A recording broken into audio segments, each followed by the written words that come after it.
The Days Before Yesterday.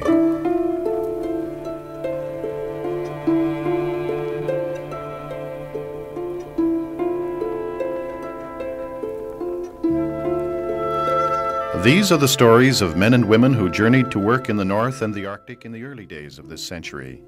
Today, the story of Winifred Marsh, as narrated by Sheila Rogers.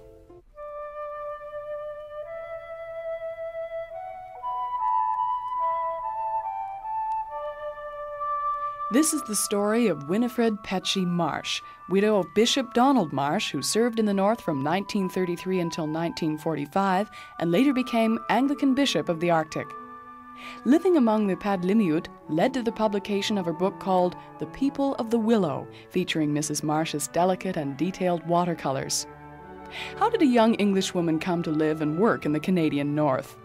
It began with her friendship with Donald Marsh, who wanted to be an African missionary but had been turned down. It was she and her mother who were responsible for his career in the Arctic. In a sense, I feel very responsible for that he did come to Canada, because I knew that he wanted to go to Africa and had been turned down. His mother and my mother being friends, they corresponded. And they also went to the same church. And I went to a service just outside Torquay in Devonshire with my mother, evensong, and there was a special preacher from the Colonial and Continental Church Missionary Society, and he said that he was there to speak just to the young men of the congregation, and in fact he invited them to sit in the front pews of the church, and there were a lot in those days. And I was very, very angry, because I thought, why is it just for them?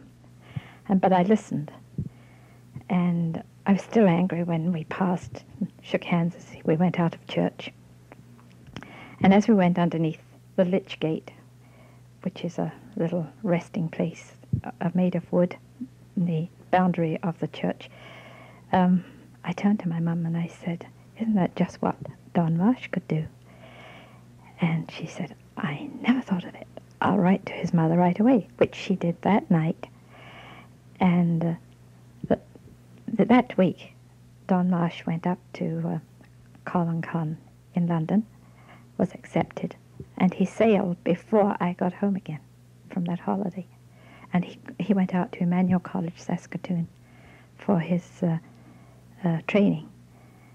And at the time, I was so angry, and little did I think that I'd ever go to, and which is exactly what my mother said. She said, little did I know when I wrote that letter that I was sending my own daughter.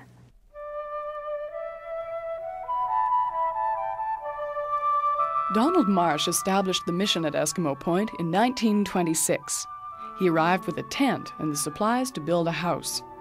At that time, Eskimo Point consisted of a Hudson Bay post and a Roman Catholic mission.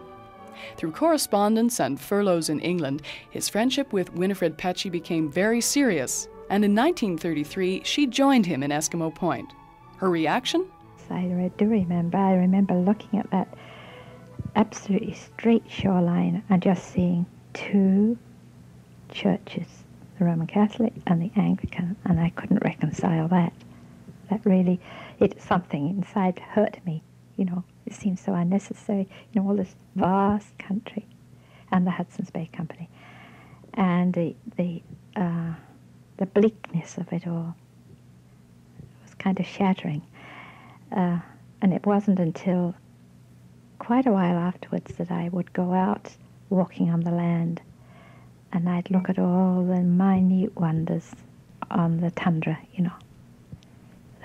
and the skies were so beautiful, and the colours so clear and so pure. Their duties as missionaries were varied. We taught school to the few children who might be on the post in the wintertime, and then in the summer it was a very concentrated. We taught every day, 6 days a week. We would say no services on no school on Saturday, but they still came because they loved it. And then the fathers became very aware that their children were learning more than they. And so they said, well, when we come home from hunting, we're coming over. And we were teaching every night until midnight. Sometimes after midnight, the men would come over because they were so keen. And I particularly had sessions with the women. I had as many as 53 women in the group. Once a week, that would be. The church at Eskimo Point was a bare, oblong frame structure with only a small organ. And the noise, and the coughing, and the spitting, and the children, running in and out, those sort of things I found hard. And I remember, I have said this before, and I said it on a radio program, because I remember being in this one day, and I used to play the little organ, because I had nothing else, and I was in there, and I was singing and singing and crying and crying. I was so lonesome for it all. And it was just like a little voice inside me, and it said, you don't just come, you haven't come here just to get, you've come to give. And from that moment on, I was fine. And then I said to my husband, why can't we try and beautify this church? Can I get the women to help me? And then they did beadwork, and I did a little design all the way around the church on the wall, and we painted it. And it was just completely different. They made it really a little place to worship in.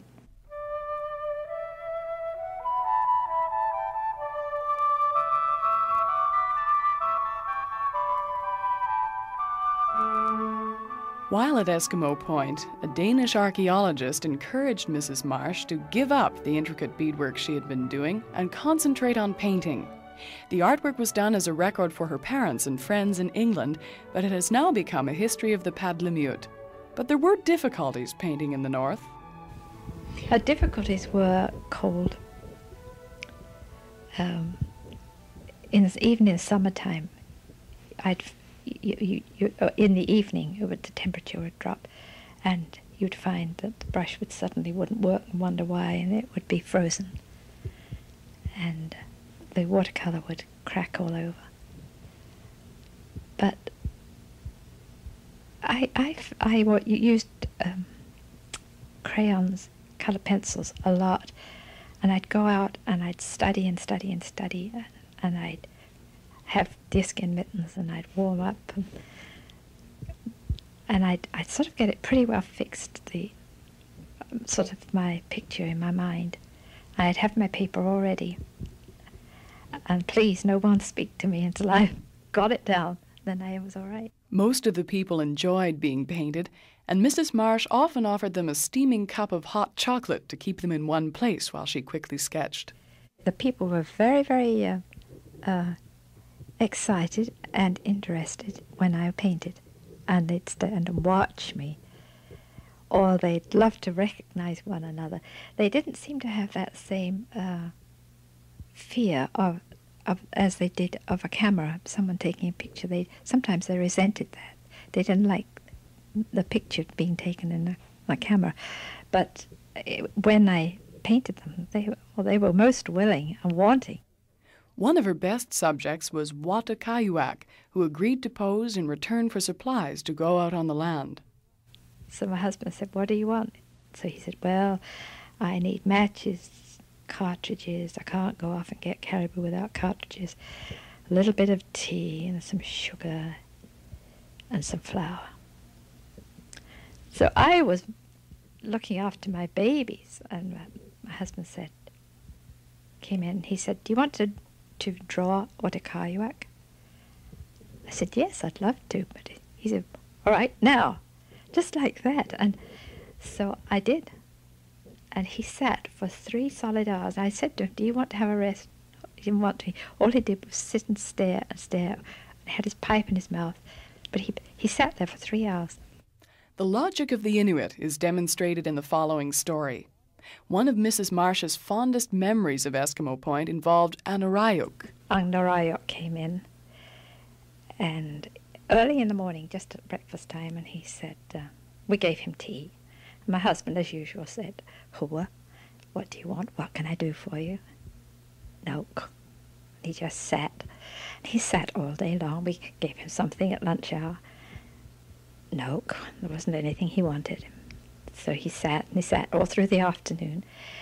And dinner time, when we were just about ready for dinner, he went and he slammed the door with a big bang. And I said to my husband, "What was he here for? What did he want?"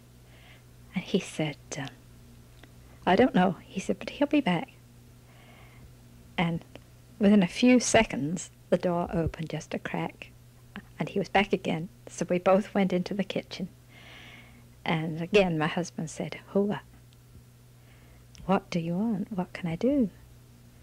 And he looked at me very furtively, and then he said, "Tell me, how far did you have to go to get your wife?" So Don said, "Well, so many sleeps all the way across the Atlantic to England, so many sleeps back again to Churchill, then so many sleeps up from Churchill." And then he just nodded his head, looked at me, and he said, "My, couldn't you get one any closer?"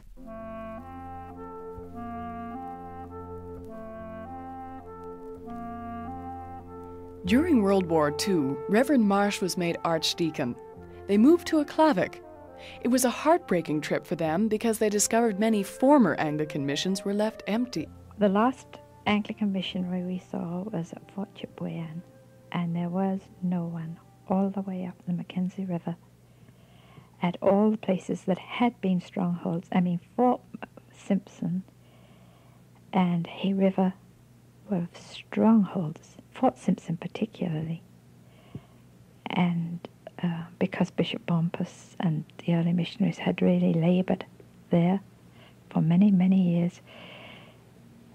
But I don't know why it was really, as I think I have said, it was the last frontier, and the war came and we didn't have the men, and the missions were standing empty. And that really, I think that is the hardest heartbreak I've ever had, is that trip up the Mackenzie River.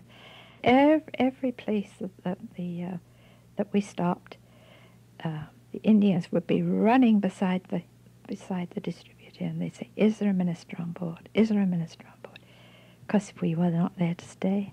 And my husband would be the first man down they just put a plank down. He'd be the first one down to take a service.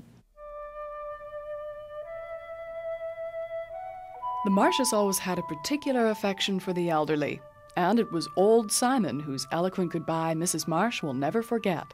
Old Simon was just a beautiful character, and he and his wife had been at service and were wishing us goodbye just outside the cathedral.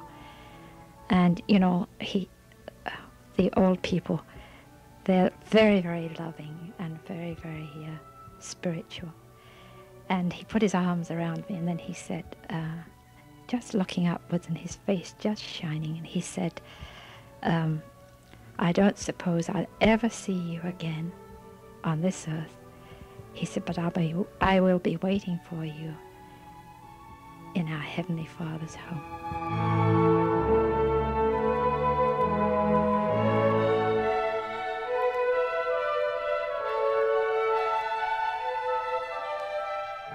Bishop Marsh died in the early 1970s. Mrs. Marsh now lives outside Toronto and in the near future hopes to publish an anecdotal history of her husband's time in the Arctic.